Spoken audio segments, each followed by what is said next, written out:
All right, we have two very special guests on the show today from the Spread the Love Foundation. We're going to be talking about some amazing things that they want to do in the community. We have Ossie Neal and the legendary Krayzie Bone from Bone Thugs and Harmony. Welcome to both of you. How are y'all doing? All good. All good. All right. So, Krayzie, talk to us a little bit about what it is you're trying to do. What's your vision in the community for what y'all working on? Well, man, I pretty much had this vision for a while now. Ever since we came out, we were discovered by Easy, and I left the city for a while, and I started to come back and see see the condition of the city and see how it was. It was a lot of boarded up houses and condemned houses. So I was like, I definitely wanted to come back and do something and say give something back to the community, man. You know what I'm saying? To the place we came from. You know what I'm saying? So and then I found out that my old elementary school, Charles H. Lake, was also torn down. So so that's when I came up with the idea to to go after that property and to try to build a Bone Thugs and Harmony arts academy and music and arts academy and Ohio Hip Hop Museum, and just to give something back to the people and to give motivation to aspiring artists from Ohio, and to give them the hope, what I'm saying, that they don't have to travel outside of Ohio just to make it, what I'm saying? And because I also plan on putting my record label here as well, The Life Entertainment, and also plan on, like directing a lot of traffic down here as far as A&Rs and, record execs down this way, because there's a lot of talent in Ohio, not just Cleveland, the entire state, you know what I'm saying? So I want to draw more focus and make Cleveland one of those prospering music cities. You know what I'm saying? Because like I said, it's a lot of talent here on all sides, in all genres. And that talent needs to be showcased. So that's one of my main things with music. And there are a lot of other things that we're going to be doing aside from music, a lot of different programs. And so when I had this vision, like I said, I had this vision for a long time, but I didn't know how to execute it, because I didn't know who to go to. And, until I started talking with Ossie, who I've been knowing for years, you know what I'm saying? I started talking to her, and didn't even know her background of some of the things she'd done. And she was like, yo, it's no problem. We can get that going right now. I come from the background that my background is what you're trying to walk into. So I was like, man, let's come together on this and put it together. And we've been working together ever since. And things have been coming along very, very well. And we've been really hitting the ground running with this. And the mission is very clear. And we are adamant about completing the mission. Very, very adamant about completing it. And we will complete it for sure. Miss Neal, talk a little bit about your background and your role at Spread the Love Foundation. Like to hear it go. Well, my background, actually, I worked for the city of Cleveland for over 20 years. I started my career with the city as the scheduler to Mike White, former Mayor Michael R. White, his last term in office. And then after that, I went on to whole other management positions like special events and marketing manager for the city for what is now Public Works. Also went over to start the marketing division, the marketing unit for the Division of Water Pollution Control, and then later went on to become the senior manager for the Department of Public Utilities for marketing, and also Frank Jackson's special projects team for Operations Efficiency Task Force. I was one of the project managers and communication advisory board members for that project, which kept Cleveland out of bankruptcy during the housing crash back in 2008, 2009. So my background is really local government, politics, stormwater, and utilities. And since then, I started my own consulting firm in 2016, and have been helping other small businesses in Cleveland through the corporate life cycle. So through project management and organizational development. And so Cray and I got together in like 2019. He hit me and told me what he was working on. And I'm like, man, okay. And so it just was a perfect fit. So that's how you know God has been in the mix the whole time. And so my role at Spread the Love is I'm the president and CEO, founding president and CEO. And so we've been at this almost 3 years. We do have a 501c3 in California as well. So, we have most of our board completed and are still actively recruiting. And that's what Tuesday's event is about, is getting organizations and individuals to come out and volunteer with us, take any donations, in-kind services, and just letting people know what we're doing and that we are here and exist. So Krayzie, your vision that you have, let's rewind back to when you and the rest of Bone was first coming up. How big of a help would it have been to y'all to have something then like what you're trying to build now? Oh man, it'd have been a wrap. We'd have been discovered way sooner. You know what I'm saying?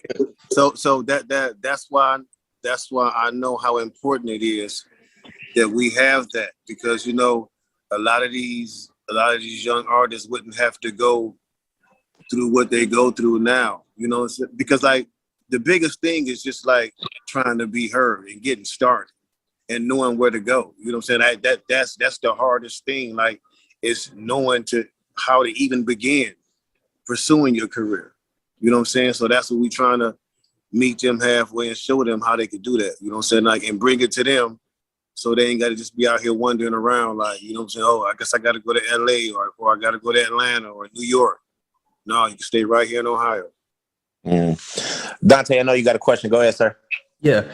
So Krayzie, we've heard horror stories from the music business and entertainment business about how like artists have been taken advantage of, and whether it's with like bag deals, contracts, labels, managers.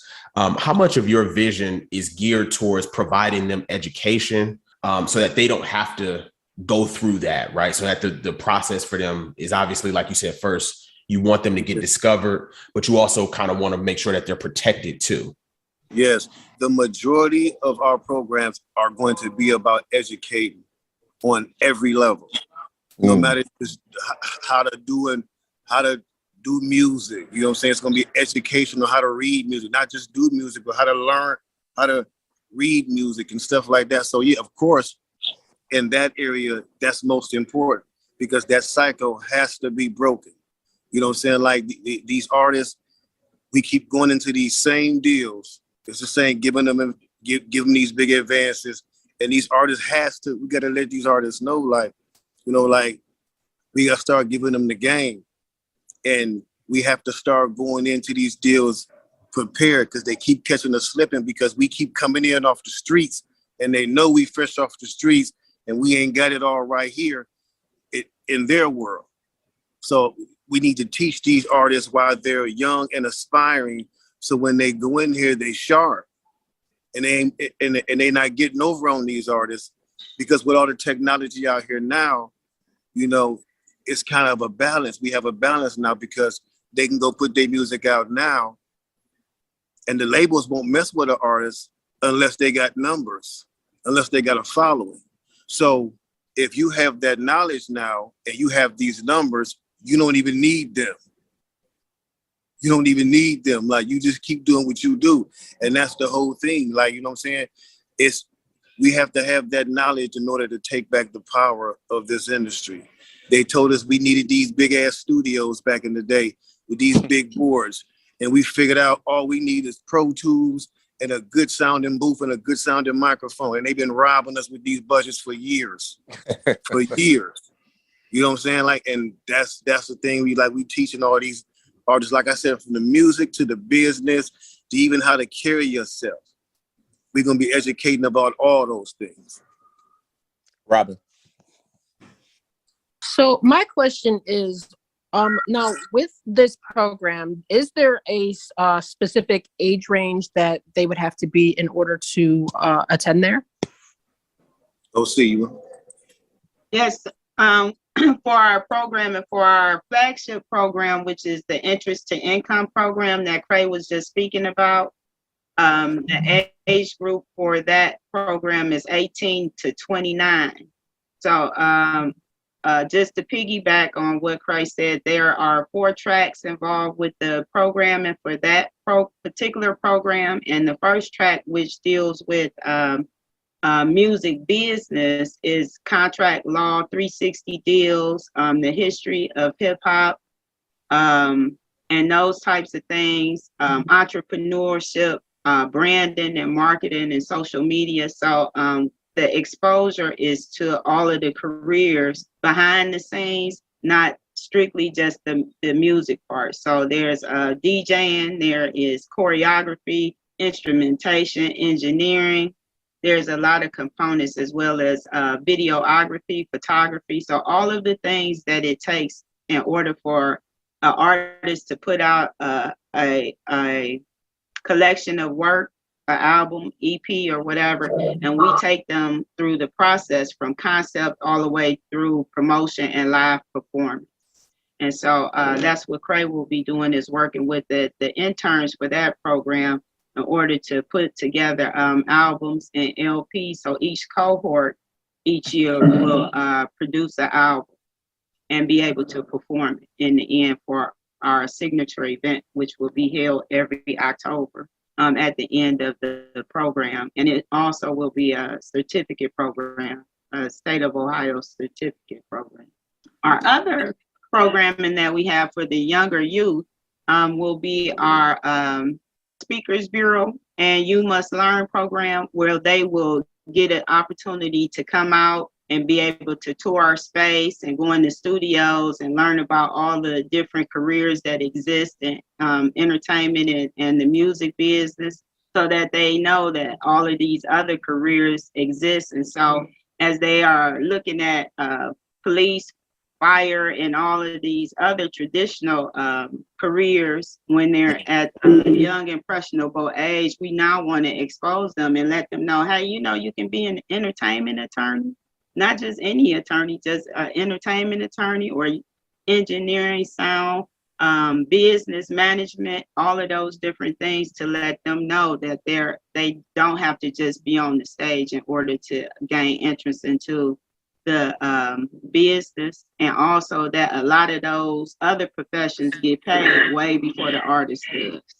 And so, you know, it will afford them the opportunity to still make great connections and travel the world and be able to have some awesome opportunities without having to aspire to be a rapper or a singer, something like that. Krayzie, what has the response been so far from, you know, people in the city, people in the state, now that you all are starting to really formally roll this thing out? What's been the response so far? Man, we have been, we've been getting a great response. We really haven't heard the word no too much at all. At all. You know what I'm saying? Everybody, you know, everybody we've laid the vision out to has embraced it. They're 100% behind us. You know, and we've talked to several, you know, position players in the city of Cleveland, and everybody loves the idea, and it actually goes along with what the city is already doing right now. You know what I'm saying? So, like, I think it's the perfect time to make this happen. And plus, it would be a great contribution, coming from Bone Thugs and Harmony, like from a city that we love and that we made it from. Like we made it from here, like, you know what I'm saying? And like we some of the only artists that really, really rep Cleveland to this day. Like never stopped. You know what I'm saying? No matter where we live, like we always represent our city. You know what I'm saying? And we want to do something more than just represent. We want to give something back. We want to plant something like a foundation here. You know what I'm saying? And that's our mission. Awesome. So I know you mentioned earlier too about your plans to bring your label to the city as well, to headquarter it here. Talk a little bit about what your vision is for that. Oh yeah, definitely, man.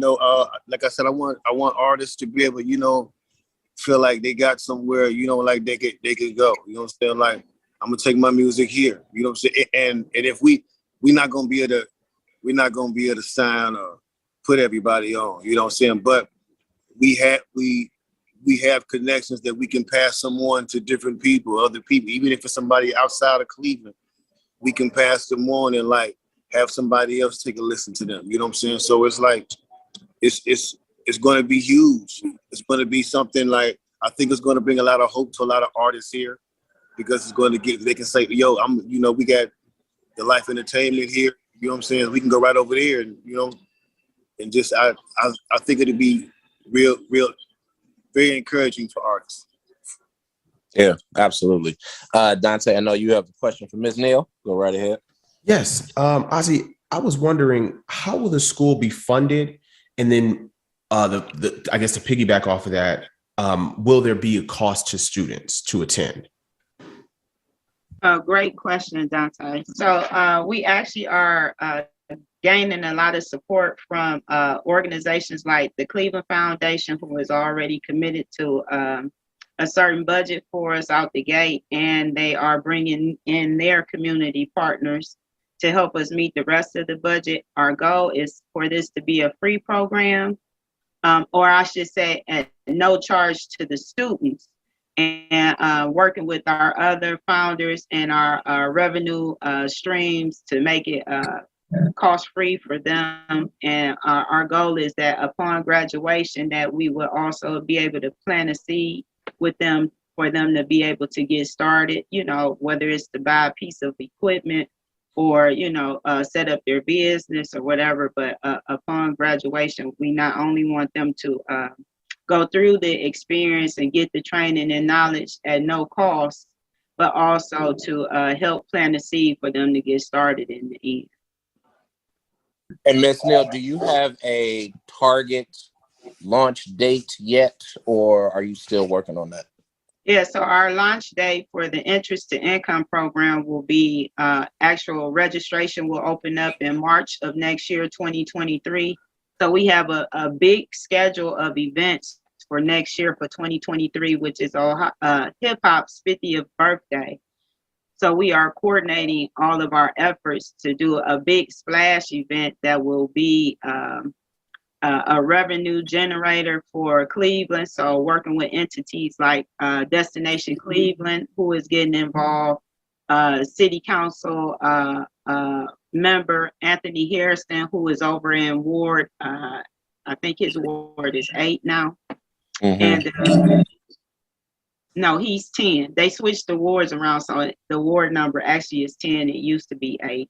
So he's Ward 10 and doing some big things with Glenville Festival. We're also planning some big activities for Bone Thugs and Harmony, including street renaming. We're working to get the building on the corner of East 99th rehab. And that's actually the first location of where Krayzie record label, the first initial space for the Ohio Hip Hop Museum, as well as Bone Thugs and Harmony or Krayzie, the Life Apparel shop will open. The street will be renamed to Bone Thugs and Harmony Way, and we're putting a lot of other events together. So we're working and advocating for hip hop to be installed as a part of the Cleveland Cultural Gardens, because we do believe it is a societal culture and the most unifying culture. of all the cultures, because everybody is invited and would be invited to visit our monument. So we have a lot of great things coming up, as well as the nomination for Bone Thugs and Harmony to receive the Cleveland Arts Prize for next year. So, we are planning to submit for them to be nominated. We are going to nominate them. And so hopefully, everything, I think if they have done enough, if they've done enough, I think they should be awarded. But I'm being facetious there. But of course, we've already been talking to the board there, and so they are excited to receive the nomination when they open back up. So, a lot of great things. And we are currently already running our You Must Learn program. So, and with that, we are going through the process of just documenting Cleveland's rich history of hip hop and the Trailblazers, and the who, the what, the when, the where of how all of this got started, and, those who have been influential to the culture. So we've been doing that since last year, since 2021, and the Cleveland Foundation was our first partner to help us kick off that program. And so we plan to ramp that up, and there's a lot going on. So you guys stay tuned. We also have a partnership with Airmark for First Energy Stadium. So you'll see Spread the Love and our volunteers down at the games, all the Cleveland Brown home games, as well as the training camps and the other concerts and things that will be going on there. So, and we are starting that, as a matter of fact, on, I think, Monday the 8th. Awesome. So Krayzie, Miss Neal just mentioned about the a street being renamed after Bone Thugs and Harmony. Talk a little bit about what that would mean to you personally to see, that street become Bone Thugs and Harmony Way. Man, it would be like it would be just one of our, one of our great achievements, man, to actually have a street, like we've actually made a street famous worldwide. People have come from all over the world just to take pictures under that sign. You know what I'm saying? It's like, that's crazy. All the way to Cleveland. You know what I'm saying? Like people didn't even really know. I remember when we first went to LA and we would tell people where we was from, they'd be like, what's Cleveland? We'd be like, what? Come on, y'all can't disrespect it like that. Y'all gotta know about the Cleveland Cavs or the Cleveland Browns, something. You know what I'm saying? The Indians are famous. You know what I'm saying? I'm like, you know what I'm saying? But yeah, man, like nobody, everybody, they all act like they didn't hear about it. You know what I'm saying? So for now to have not only put on the city, but our street, you know what I'm saying? That's real big for us. You know what I'm saying? So it'll be real special for us to see that happen for sure. Awesome. And while we're on that point, I'd be remiss if I didn't bring this up. Y'all are eligible for the Rock and Roll Hall of Fame. What would it mean to you for y'all to get in the Rock and Roll Hall of Fame? Oh man, that's only right, man. It's only right. And it's in Cleveland. Come on, man. We got the advantage. we got to come on with that. For real. Come on with that. Come on, stop playing. We ready. We ready. For real. I mean, you guys definitely have the resume for it. I mean, there are people who are in the Hall of Fame now who don't have the credentials that y'all have, as far as the success that y'all have had, the hits that y'all have had, and consecutively. I mean, you guys have been consistent. Man, that's why I said it has to happen. It's gonna happen. Definitely. So Krayzie, for people who are interested in what you're doing, what you're trying, how can the community help? What do you need from the community? How can the community be involved in the process? Man, we just need everybody's support, man. How you can support us, man, and just get behind us with what we're doing. You can visit our website. You know what I'm saying? If you want to like really get involved and help us out, you can visit our website, And what is the website for the foundation? Yes, our website is spreadtheloveoh.com. And so that's our name across all the media channels as well. So Spread the Love OH. Awesome. And Krayzie, let them know how to follow you, keep up with what you got going on social media and all that good stuff, sir. Yeah, man, on Instagram, you can follow me at Krayzie_Bone. On Twitter is I am Krayzie Bone. And Facebook is Jack your boss. All right. And before we let you go, you got any other projects you're working on right now? Any music, anything else? Yes, indeed. I'm working on the second volume to Crazy Melodies. I'm working on the second volume to Chasing the Devil. I'm working on the entire album of Ghetto Cowboy is Crazy. You know what I'm saying? And I'm working on a fourth project, a Leatherface project. So yeah. I'm working. Awesome. Miss Neal and Krayzie Bone, the legendary Krayzie Bone, thank you so much for coming on the show and spending time with us and talking about the amazing things that y'all are working on. We definitely appreciate it. Yes, indeed. Thank you.